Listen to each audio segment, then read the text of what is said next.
नमस्कार।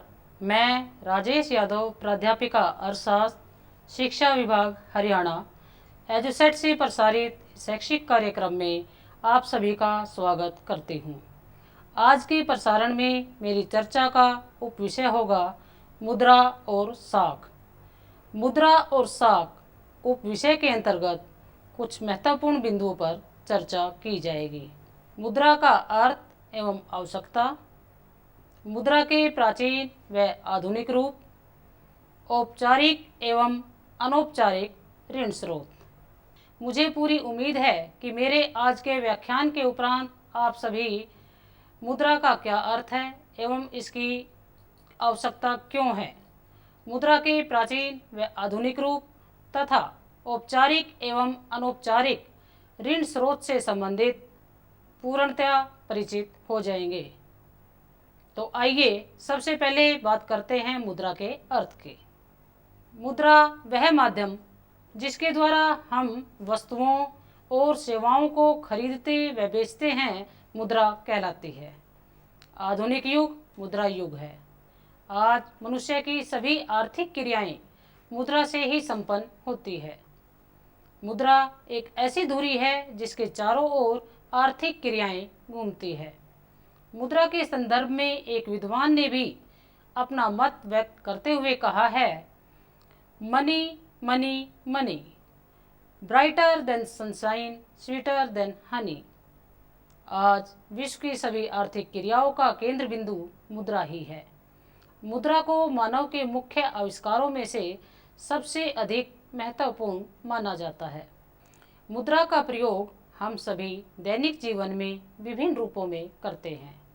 बहुत से लेन देन में आप देखते होंगे कि मुद्रा के जरिए वस्तुएं खरीदी व बेची जाती है, लेकिन कुछ लेन देन करते वक्त सेवाओं का आदान प्रदान होता है। जिस व्यक्ति के पास मुद्रा है वह इसका विनिमय किसी भी वस्तु या सेवा खरीदने के लिए आसानी से कर सकता है। प्रत्येक व्यक्ति अपनी आवश्यकता अनुसार वस्तुओं व सेवाओं का विनिमय करता है। उदाहरण के तौर पर एक जूता निर्माता यानी कि एक जूते का निर्माण करने वाला बाजार में जूता बेचकर यदि गेहूं खरीदना चाहता है तो वह जूते बनाकर पहले जूतों के बदले मुद्रा प्राप्त करता है और फिर मुद्रा का इस्तेमाल गेहूं खरीदने के लिए करेगा, क्योंकि यदि जूता निर्माता जूते बेचकर मुद्रा प्राप्त न करके सीधे ही गेहूं प्राप्त करना चाहेगा तो ऐसी स्थिति में उसे गेहूं उगाने वाले किसान से मिलना होगा। साथ में यह भी आवश्यक होगा कि वह किसान गेहूं बेचना चाहता हो तथा जूता निर्माता जूते खरीदना चाहता हो, अर्थात दोनों पक्ष एक दूसरे की वस्तुएं परस्पर लेने के लिए तैयार हो, तभी जूते निर्माता के लिए गेहूं खरीदना संभव हो सकता है, अन्यथा नहीं। इस प्रकार आपने देखा कि एक दूसरे की वस्तुएं परस्पर खरीदने व बेचने को आवश्यकताओं का दोहरा संयोग कहा जाता है। प्यारे विद्यार्थियों, इस प्रकार आपने देखा कि एक दूसरे की वस्तुएं परस्पर खरीदने व बेचने को आवश्यकताओं का दोहरा संयोग कहा जाता है तथा बिना मुद्रा का प्रयोग किए वस्तुओं का क्रय विक्रय करना वस्तु विनिमय कहलाता है। मुद्रा वस्तुओं एवं सेवाओं के विनिमय का माध्यम है। सिक्कों के चलन से पहले तरह तरह की चीज़ें मुद्रा के रूप में इस्तेमाल की जाती थी। उदाहरण के तौर पर किसान अनाज एवं पशु का मुद्रा के रूप में प्रयोग करता था। इसके बाद सोना, चांदी और तांबे जैसी धातुओं का चलन हुआ।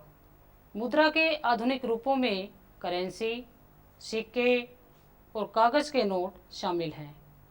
किसी भी मुद्रा को, चाहे वह प्राचीन हो या आधुनिक, विनिमय का माध्यम इसलिए स्वीकार किया जाता है क्योंकि किसी देश की सरकार इसे प्राधिकृत करती है।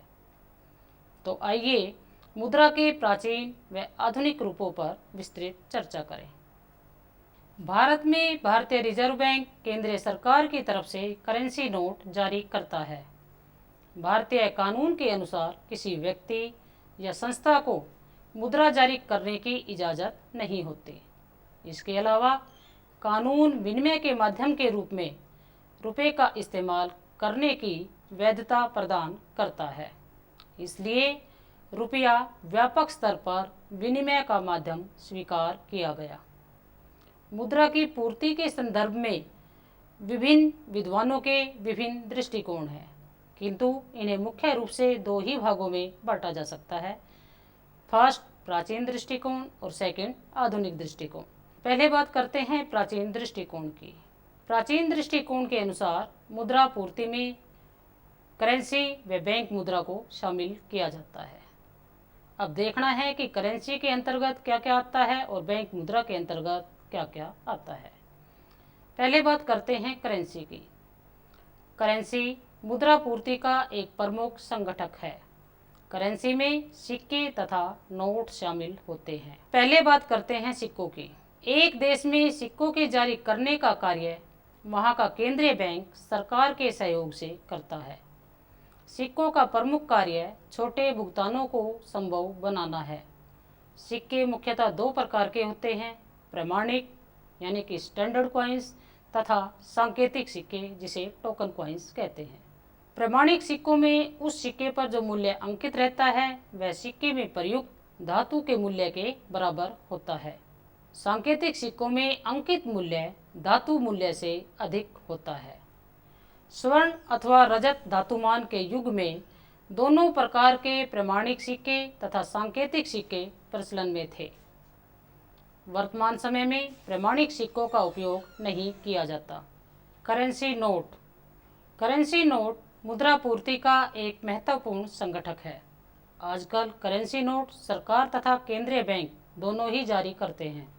उदाहरण के लिए भारत में 1 रुपये का नोट भारत सरकार के वित्त मंत्रालय द्वारा जारी किया जाता है तथा अन्य बड़े नोट रिजर्व बैंक, देश का केंद्रीय बैंक, इसके द्वारा जारी किए जाते हैं। एक देश में करेंसी नोट की मात्रा वहाँ के मौद्रिक अधिकारियों के द्वारा निर्धारित सिद्धांत के अनुसार जारी की जाती है। इस प्रकार की प्रणाली में लोच अधिक रहती है, परंतु मुद्रा की पूर्ति आवश्यकता से अधिक जारी किए जाने का भय बना रहता है। नेक्स्ट है बैंक मुद्रा। बैंक मुद्रा पूर्ति का दूसरा महत्वपूर्ण संगठक है। प्रत्येक देश में लोग बैंकों में अपना धन मांग जमा के रूप में रखते हैं। मांग जमा के रूप में रखी गई रकम को ग्राहक अपनी इच्छा अनुसार कभी भी निकलवा सकता है। इस प्रकार मांग जमा के रूप में रखी गई रकम उतनी ही तरल है जितनी की करेंसी।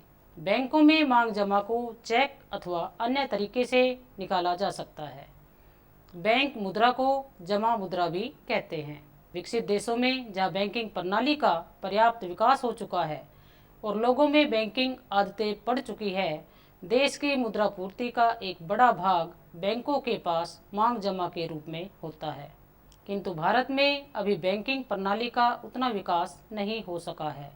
यहाँ अधिकतर लोग अनपढ़ हैं और इस प्रकार वे बैंकिंग प्रणाली का लाभ नहीं उठा पाते। देश में अधिकांश जनसंख्या ग्रामीण क्षेत्रों में निवास करती है, जहाँ बैंकों की शाखाएं नहीं हैं।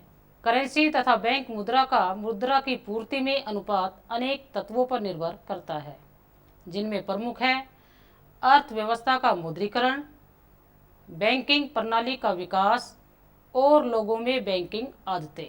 अमेरिका, इंग्लैंड जैसे विकसित राष्ट्रों में बैंक मुद्रा का देश की मुद्रा पूर्ति में लगभग 80% हिस्सा है, जबकि भारत में यह प्रतिशत केवल 42 है। सन 2002 में देश में मुद्रा की कुल पूर्ति 3,98,017 करोड़ रुपए आंकी गई, जिसमें से 58% करेंसी मुद्रा है। अभी तक जो मैंने आपके साथ बात की या जिन बिंदुओं पर चर्चा की वो थी प्राचीन दृष्टिकोण के अंतर्गत। अब बात करते हैं आधुनिक दृष्टिकोण की। आधुनिक दृष्टिकोण के अनुसार मुद्रा की पूर्ति करेंसी नोट, सिक्के तथा मांग जमाओं के साथ साथ निकट मुद्रा को भी सम्मिलित किया जाता है। करेंसी तथा बैंक मुद्रा के अतिरिक्त कुछ अन्य परिसंपत्तियां भी इसमें होती है, जिन्हें तकनीकी भाषा में मुद्रा तो नहीं कहा जा सकता, किंतु इन्हें धन की क्षति उठाए बिना बड़ी सरलता से मुद्रा में परिवर्तित किया जा सकता है, जैसे सावधि जमा, विनिमय पत्र, बॉन्ड्स, जीवन बीमा पॉलिसी आदि। ऐसी परिसंपत्तियों को निकट मुद्रा भी कहा जाता है। निकट मुद्रा में निम्नलिखित परिसंपत्तियां शामिल की जाती है। समय अवधि जमा। समय अवधि जमा बैंकों में जमा राशि होती है जो निश्चित समय के लिए जमा होती है, परंतु आवश्यकता पड़ने पर समय से पहले भी निकलवाई जा सकती है। नेक्स्ट है विनिमय पत्र। विनिमय पत्र वे साख पत्र हैं जिनमें मुद्रा की एक निश्चित राशि होती है, जो सामान्यतः 3 महीने अथवा 90 दिन के बाद किसी निश्चित तिथि पर देय होती है। विनिमय पत्र 3 प्रकार के होते हैं: ट्रेजरी बिल, व्यापारिक बिल और वित्तीय बिल। पहले बात करते हैं ट्रेजरी बिल की। ट्रेजरी बिल वे वित्तीय बिल है जिनके माध्यम से सरकार अल्पकालीन ऋण प्राप्त करती है। इन बिलों को बैंक आदि वित्तीय संस्थाएं खरीदती है। इन पर ब्याज की दर कम होती है। केंद्रीय सरकार आमतौर पर इन बिलों को केंद्रीय बैंक को बेचकर बजट घाटा पूरा करती है। नेक्स्ट है व्यापारिक बिल। व्यापारिक बिल व्यापारिक सौदों से संबंधित होते हैं। इनमें निश्चित राशि निश्चित समय पर लौटाने का वायदा होता है, लेकिन यदि निश्चित समय से पूर्व धन की आवश्यकता पड़ती है तो इन्हें बैंकों से बट्टे पर बुनाया जा सकता है। तीसरा है वित्तीय बिल। वित्तीय बिल में ऋणदाता ऋणी से निश्चित समय के बाद उधार ली गई धनराशि लौटाने का वायदा लेता है। इस पर ऋणी के हस्ताक्षर होते हैं। नेक्स्ट बात करते हैं बॉन्ड्स की। बॉन्ड्स दीर्घकाल के लिए उधार लेने का एक अच्छा उपकरण है। इसमें ऋणी बॉन्ड्स के परिपक्व होने पर उधार ली गई धनराशि ब्याज सहित लौटा देता है। यह तरीका सरकार तथा औद्योगिक इकाइयों द्वारा अपनाया जाता है। जब निजी फर्में बॉन्ड जारी करके धनराशि एकत्रित करती है तो इसे डिवेंचर कहते हैं। Next share. कंपनियों के हिस्से शेयर कहलाते हैं। इन्हें आवश्यकता पड़ने पर शेयर बाजार में बेचा भी जा सकता है। अन्य निकट मुद्रा परिसंपत्तियां। इनके अतिरिक्त कुछ वित्तीय परिसंपत्तियां भी निकट मुद्रा में सम्मिलित होती है, जैसे जीवन बीमा पॉलिसी। जीवन बीमा पॉलिसी का धारक आवश्यकता पड़ने पर पॉलिसी की जमानत पर बीमा कंपनियों से ऋण ले सकता है। यात्री चेक और यूनिट ट्रस्ट की बस्तें भी निकट मुद्रा परिसंपत्तियों के अंतर्गत ही आती है। प्यारे विद्यार्थियों, मुद्रा के विभिन्न रूपों की जानकारी के उपरांत आइए अब हम बात करते हैं औपचारिक व अनौपचारिक ऋणों की। लेकिन इन पर बात करने से पूर्व साख क्या है, इस पर चर्चा करना भी मैं अनिवार्य समझती हूँ। साख क्या है? बैंकों द्वारा अपने पास जमा राशियों की मांग जमाओं के रूप में निर्मित करना साख कहलाता है। और बैंक वह संस्था है जो लोगों की जमा पूंजियों के आधार पर मांग जमाओं का निर्माण करती है। बैंक ही वह संस्था है जो जमाकर्ता और कर्जदार के बीच मध्यस्थता का काम करता है। प्रायः लोग बैंकों में मुद्रा को निक्षेप के रूप में भी रखते हैं। या निक्षेप का अर्थ है डिपॉजिट यानी कि जमा।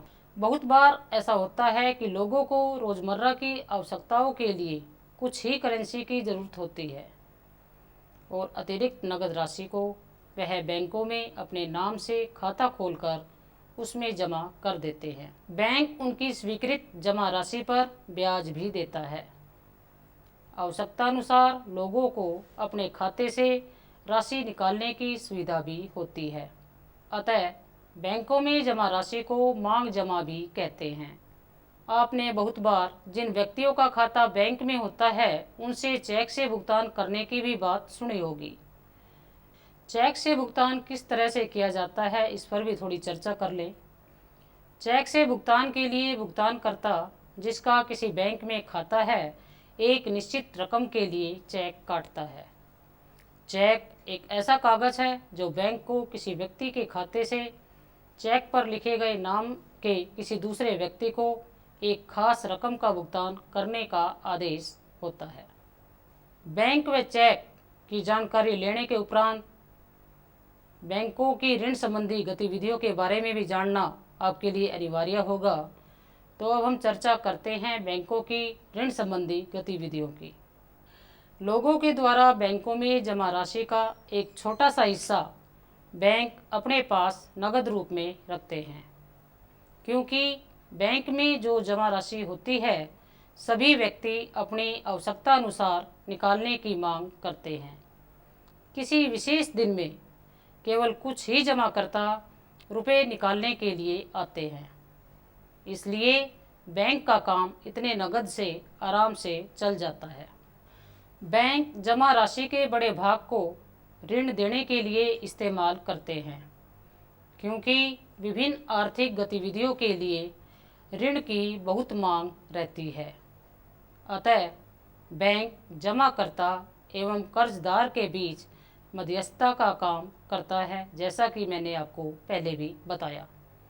बैंक जमा राशि पर जो ब्याज देते हैं उससे ज़्यादा ब्याज ऋण पर ले लेते हैं।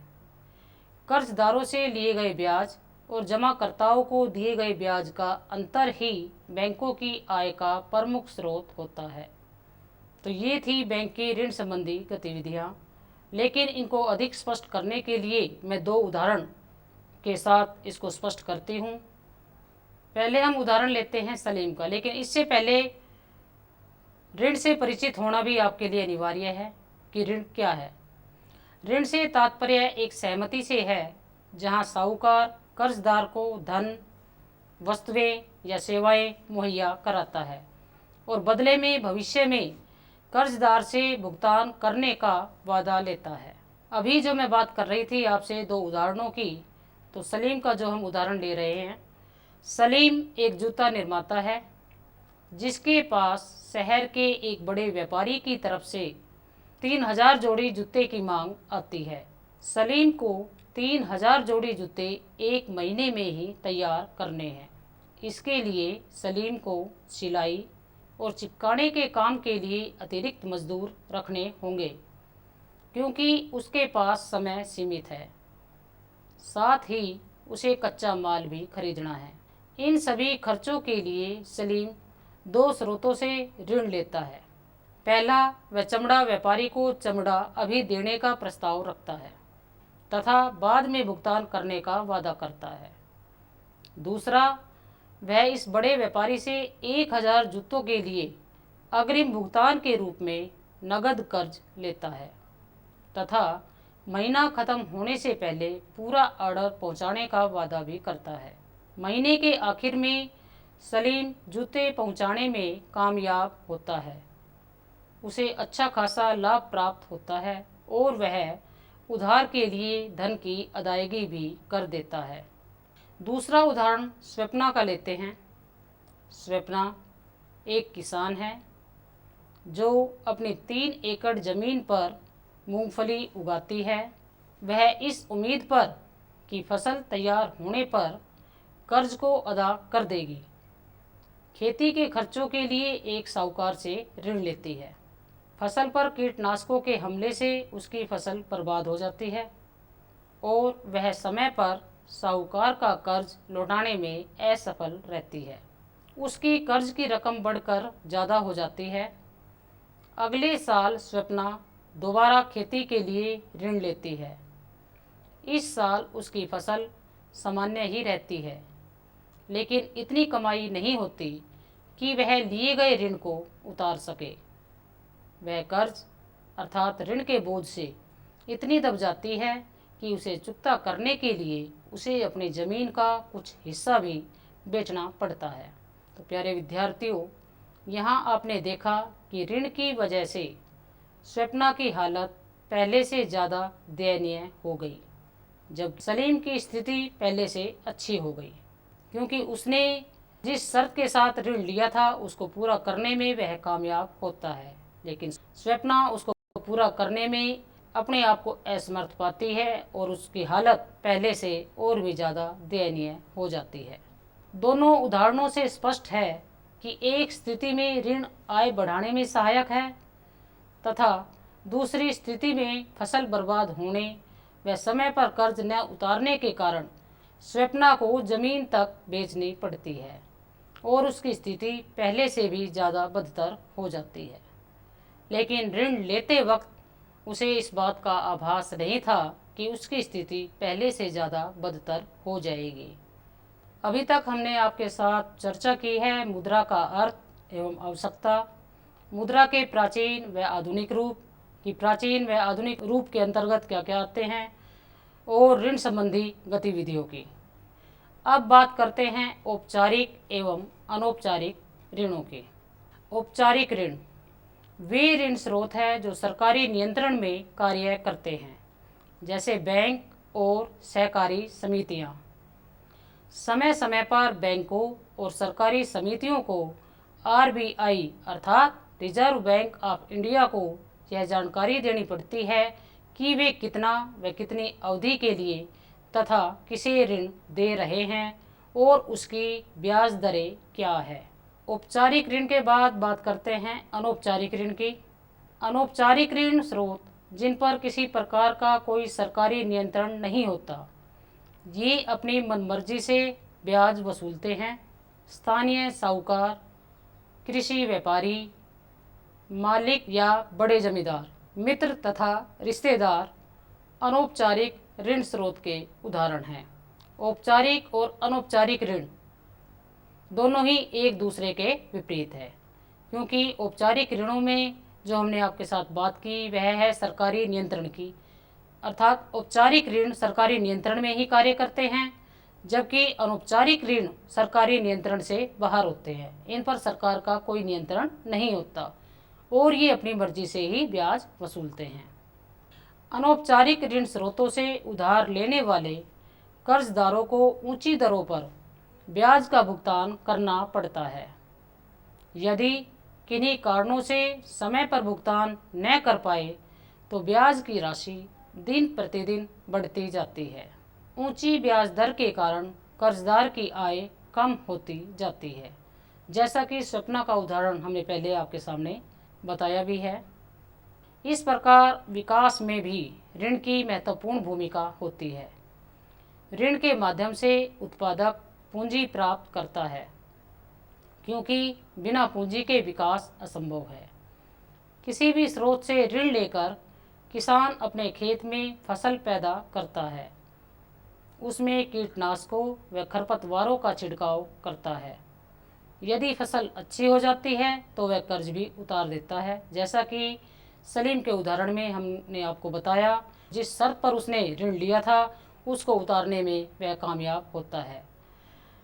और दूसरी तरफ स्वप्ना, जिसकी फसल अच्छी नहीं होती और वह कर्ज के बोझ से दब जाती है, दिन प्रतिदिन उसका ऋण बढ़ता जाता है एक तरह से, और उसके सामने उसकी आय अधिक होने पर भी कम प्रतीत होती है और जो उसकी स्थिति थी वो पहले से ज़्यादा बदतर हो जाती है। यदि फसल अच्छी होती है तो कोई भी व्यक्ति अपना कर्ज उतारने में सफल होता है और वह अपने परिवार के लिए अनाज का उत्पादन भी कर लेता है। इसी प्रकार एक उद्यमी अपने व्यापार को बढ़ाने के लिए ऋण लेकर कच्चा माल और नई मशीनें खरीदकर उत्पादन करके लाभ अर्जित करता है। लाभार्जन हेतु ऋण सर्वोत्तम साधन है, बशर्ते कि उसका सही तरह से इस्तेमाल किया जाए। तो प्यारे विद्यार्थियों, आज इस व्याख्यान के अंतर्गत जिन जिन बिंदुओं पर मैंने चर्चा की, आइए पुनः एक बार उन पर दृष्टि डालें। मुद्रा का अर्थ, मुद्रा वह माध्यम जिसके द्वारा हम वस्तुओं और सेवाओं को खरीदते व बेचते हैं, मुद्रा कहलाती है। बहुत से लेन देन में आप देखते होंगे कि मुद्रा के जरिए वस्तुएं खरीदी व बेची जाती है, लेकिन कुछ लेन देन करते वक्त सेवाओं का आदान प्रदान होता है। जिस व्यक्ति के पास मुद्रा है वह इसका विनिमय किसी भी वस्तु या सेवा खरीदने के लिए आसानी से कर सकता है। साख, बैंकों द्वारा अपने पास जमा राशियों की मांग जमाओं के रूप में निर्मित करना साख कहलाता है। और बैंक वह संस्था है जो लोगों की जमा पूंजियों के आधार पर मांग जमाओं का निर्माण करती है। बैंक ही वह संस्था है जो जमाकर्ता और कर्जदार के बीच मध्यस्थता का काम करता है। वस्तु विनिमय। बिना मुद्रा का प्रयोग किए वस्तुओं का क्रय विक्रय करना वस्तु विनिमय कहलाता है। जैसा कि व्याख्यान के अंतर्गत मैंने आपको बताया कि एक जूता निर्माता गेहूं खरीदना चाहता है तो बिना मुद्रा प्राप्त किए या बिना मुद्रा का प्रयोग किए जब किसान और जूता निर्माता आपस में अपनी वस्तुओं का क्रय विक्रय करते हैं तो वह वस्तु विनिमय कहलाता है। मुद्रा पूर्ति। मुद्रा पूर्ति का अर्थ देश की जनता के पास कुल कितनी मुद्रा मात्रा है जिसे वह आर्थिक गतिविधियों को चलाने के लिए विनिमय माध्यम के रूप में प्रयोग कर सकती है। मुद्रा की पूर्ति के संदर्भ में मैंने आपको बताया कि विभिन्न प्रकार के विद्वानों के विभिन्न दृष्टिकोण हैं, लेकिन मुख्यतः प्राचीन व आधुनिक दृष्टिकोण दो भागों में ही इसको बांटा जा सकता है। प्राचीन दृष्टिकोण के अंतर्गत मैंने आपसे बात की थी करेंसी और बैंक मुद्रा की। करेंसी मुद्रा पूर्ति का एक प्रमुख संगठक है। करेंसी में सिक्के तथा नोट शामिल होते हैं। बैंक मुद्रा पूर्ति का दूसरा महत्वपूर्ण संगठक है। प्रत्येक देश में लोग बैंकों में अपना धन मांग जमा के रूप में रखते हैं। मांग जमा के रूप में रखी गई रकम को ग्राहक अपनी इच्छा अनुसार कभी भी निकलवा सकता है, यानी कि जब उसे आवश्यकता होती है तब वह जितनी राशि की उसको जरूरत होती है उतनी ही राशि वह अपनी इच्छा अनुसार किसी भी समय बैंक से निकलवा सकता है। करेंसी तथा बैंक मुद्रा के अतिरिक्त कुछ अन्य परिसंपत्तियां जिनकी मैंने आपसे बात की थी वे है सावधि जमा, विनिमय पत्र, बॉन्ड्स, जीवन बीमा पॉलिसी, शेयर आदि। ऐसी परिसंपत्तियों को निकट मुद्रा भी कहा जाता है। आधुनिक दृष्टिकोण के अनुसार मुद्रा की पूर्ति करेंसी नोट, सिक्के तथा मांग जमाओं के साथ साथ निकट मुद्रा को इसमें शामिल किया जाता है। इसके बाद मैंने बात की थी साख संबंधी ऋण की, जिसमें दो उदाहरण आपको बताए थे। उसके बाद ऋण के दो स्रोत औपचारिक और अनौपचारिक। औपचारिक वे ऋण स्रोत है जो सरकारी नियंत्रण में कार्य करते हैं, जैसे बैंक और सहकारी समितियां। समय समय पर बैंकों और सरकारी समितियों को आरबीआई अर्थात रिजर्व बैंक ऑफ इंडिया को यह जानकारी देनी पड़ती है कि वे कितने समय के लिए तथा किसे ऋण दे रहे हैं और उसकी ब्याज दरें क्या है। अनौपचारिक ऋण वे ऋण स्रोत जिन पर किसी प्रकार का कोई सरकारी नियंत्रण नहीं होता। ये अपनी मनमर्जी से ब्याज वसूलते हैं। स्थानीय साहूकार, कृषि व्यापारी, मालिक या बड़े जमींदार, मित्र तथा रिश्तेदार अनौपचारिक ऋण स्रोत के उदाहरण हैं। तो अब तक व्याख्यान के अंतर्गत जिन जिन बिंदुओं पर आपसे चर्चा की, मुझे पूरी उम्मीद है कि आप उनसे अवश्य ही लाभान्वित हुए होंगे। अब व्याख्यान से संबंधित होमवर्क नोट कीजिए। क्वेश्चन फर्स्ट, मुद्रा से क्या अभिप्राय है? इसे वस्तु विनिमय का साधन क्यों कहा गया है? क्वेश्चन सेकंड, मुद्रा के प्राचीन व आधुनिक रूपों को संक्षेप में लिखिए। क्वेश्चन थर्ड, औपचारिक व अनौपचारिक ऋण में क्या अंतर है? स्पष्ट कीजिए। क्वेश्चन फोर्थ, ऋण लाभार्जन का सर्वोत्तम साधन है, कैसे? स्पष्ट कीजिए। तो आज की चर्चा यहीं समाप्त होती है। धन्यवाद। जय हिंद।